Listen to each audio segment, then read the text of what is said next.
Hello, we are back. So this is the second part of my little talk with my dear friend John.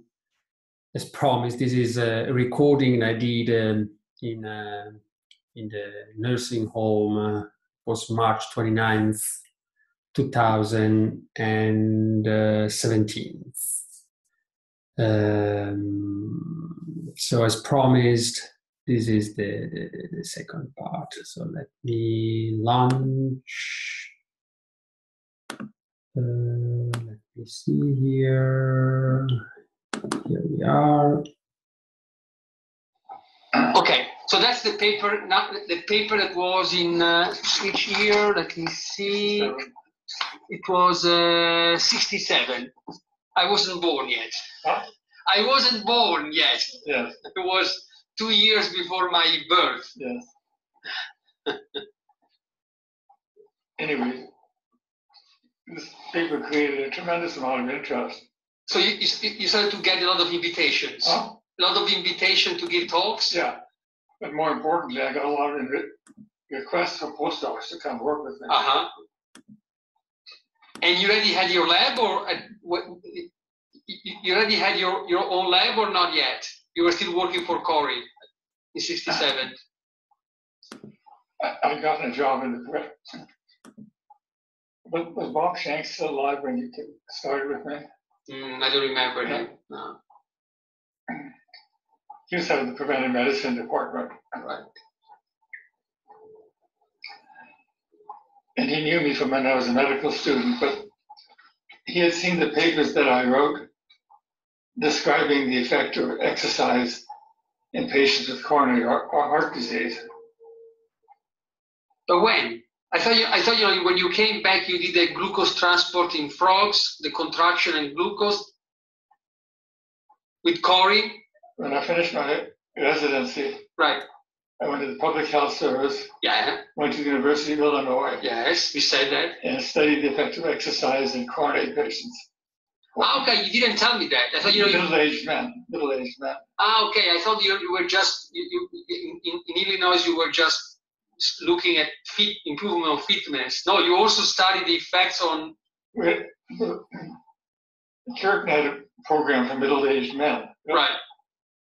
And I was very impressed by the improvement in oxygen uptake capacity and running ability. And that got me thinking about what was the mechanism. Right. But at the same time in Illinois, you also studied people with coronary heart disease. While I was in Illinois, I wrote a grant application. Right. And I also went to visit about that time, Bob Shank had seen my papers on the effects of exercise in humans, in coronary patients. And he contacted me and said he wanted to give me a faculty position in the preventive medicine department to set up a similar program. Okay. And so you got a position at WashU? Yeah. As soon as you finished these 2 years in Illinois, you came as a faculty at WashU. I just came across the street. I'm not still following. After the 2 years in Illinois, you worked with Corey first? Yeah. For how long? I went to work with Corey. For how long? For a year, 2 years? 2 years. 2 years. Yeah. And after that, he offered your position, the position as a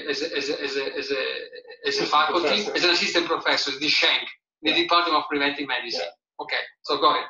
2 years in Illinois, 2 years with Corey as a postdoctoral fellow.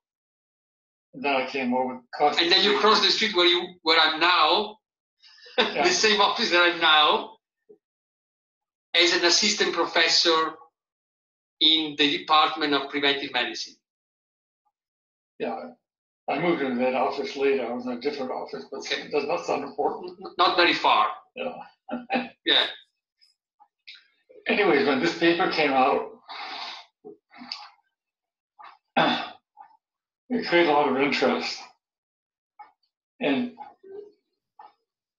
various graduate students start to apply to me to come work with me as postdoctoral fellows. Uh-huh.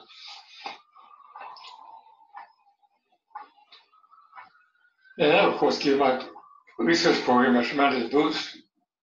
And you started to get a lot of grants. Well, I'm not very good at working in the lab, and a lot of these PhDs had a lot of lab experience. And then you started to have a lot of grants. Hmm? And then after this paper, you started to have a lot of grants, a lot of money, research money. Actually, I just had one grant. And it was enough to support? Yeah. So there were big grants. Things were very cheap in those days. Okay, it's not like now. A grant would cost me $1 or $2. Now a grant costs $25 or $28.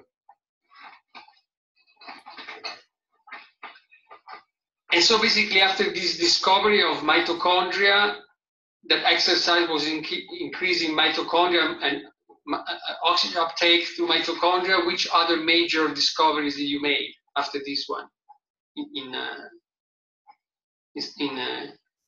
succession? This was 67. Yeah. It was this major one. The next one was GLUT4. Hmm? The next one was the next major one was GLUT4.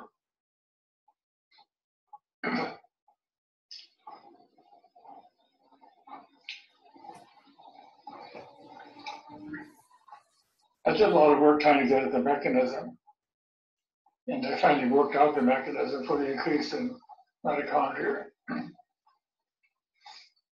It were calcium, Hmm? calcium intake. Calcium intake at the beginning was, no?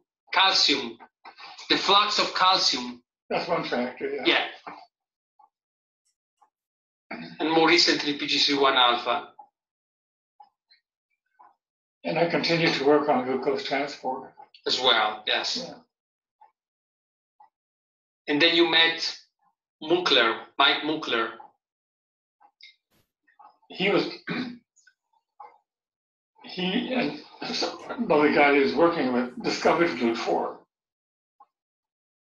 With David James. Was it David James? David James worked with Mettler. Yeah, but he was not the guy who discovered GLUT4.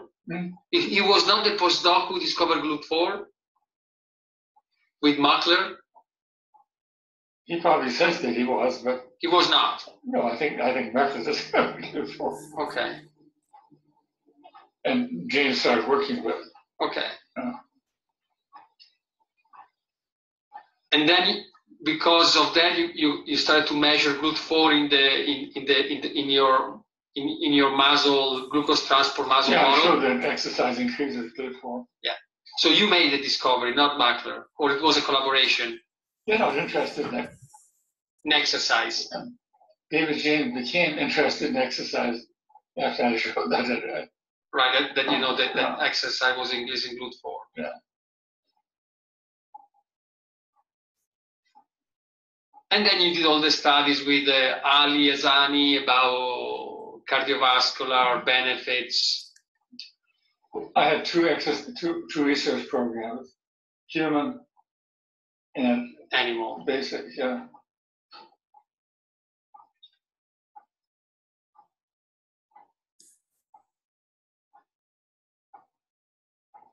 I started a coronary rehab program as a nurse, but I realized that I couldn't possibly run it.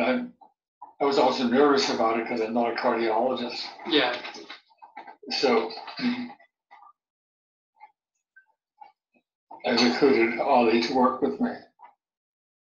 And that was a very nice relationship. Yeah, he's a nice guy, Ali. Yeah.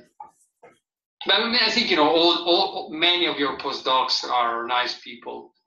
Hmm? Many of your postdocs are nice people. Good friends. Yeah, good friends and nice people.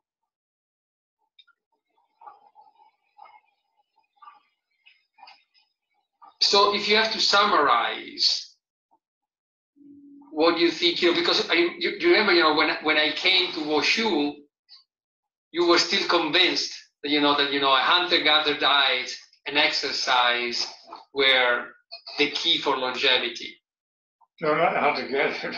That was somebody else. No.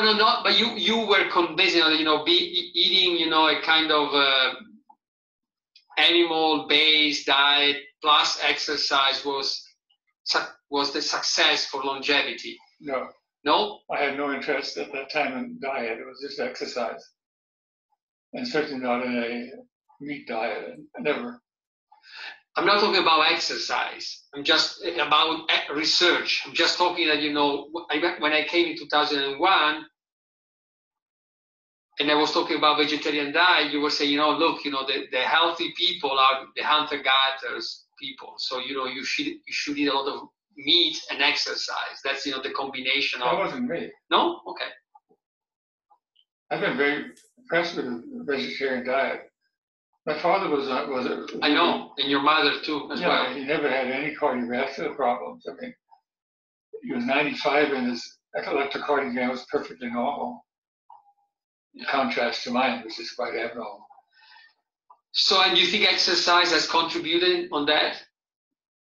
So excessive exercise because of the catecholinergic stress or whatever. It's yeah, I think I overdid it. So what do you think is?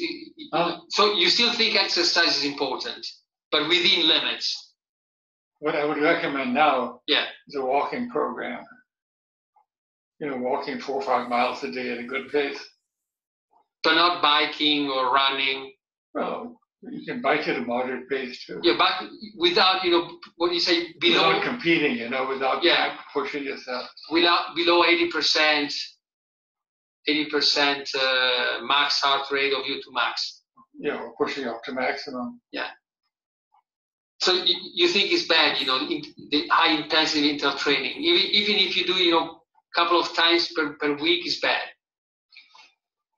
I don't know. Nobody knows. I haven't studied it, but that's my impression. My prejudice. Yeah. And probably, we never studied the combination of diet and exercise. The only evidence that I have is quite weak. Jim Hagberg and I started a research program on master athletes. I think you met some of them. Yeah. We recruited as a control for the cronies. And we recruited master athletes. These are guys who train hard for competition. Right.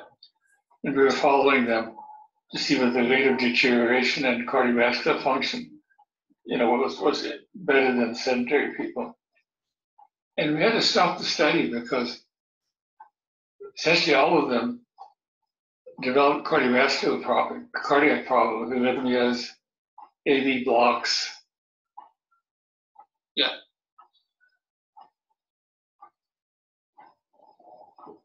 Yeah. And I also noticed that in highly trained rats, there's a lot of punctate fibrosis in the heart muscle. So you did the pathology of that? No, just visual inspection. Oh, so you could see, but visually, some tiny infarction, some tiny fibrosis areas. Yeah. I didn't know that. So not histopathological, just visually. Yeah. But there's no question we had to stop the longitudinal study because they all developed AV block, brachyvalve, all sorts of problems. Yeah. And then you became interested in calorie restriction when you did the experiment, the longevity experiment, and you had to add up. You have to add, to the exercise arm, the weight matched arm. That's when you started to be interested in calorie restriction. I mean, I'd always been interested in calorie restriction, but not as a research. Yeah. I'm talking about it as a researcher. Well, I became interested because money was available. People at the AG Institute were looking for people to do a long-term exercise training study. I know, but I'm saying the calorie restriction arm that you add to that paper where you were comparing sedentary ad libitum fat, exercising ad libitum fat rats, and then you add the third arm of calorie restriction sedentary. It was not because you were interested in calorie restriction back then. You were interested to exercise, to show exercise was increasing lifespan. Am I correct or not? Yes, yes. Yeah. So before that, you never studied diet. The calorie restricted diet were to keep the animals the same weight Exactly. as exercise. Yeah. But they were in much better shape in terms of cardiovascular. Right. And longevity, maximum lifespan as well. Yeah.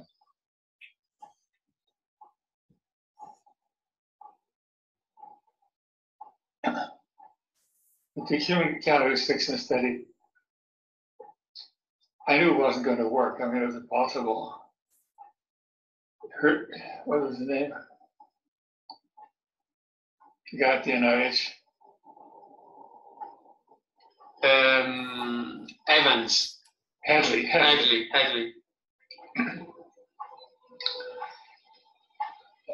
He was talking about keeping people on 25% calorie restriction. I knew it wasn't possible. Yeah. The only reason I applied for it is because I needed money to keep the upstairs lab going. Right. And they did keep it going for 10 years. Yeah.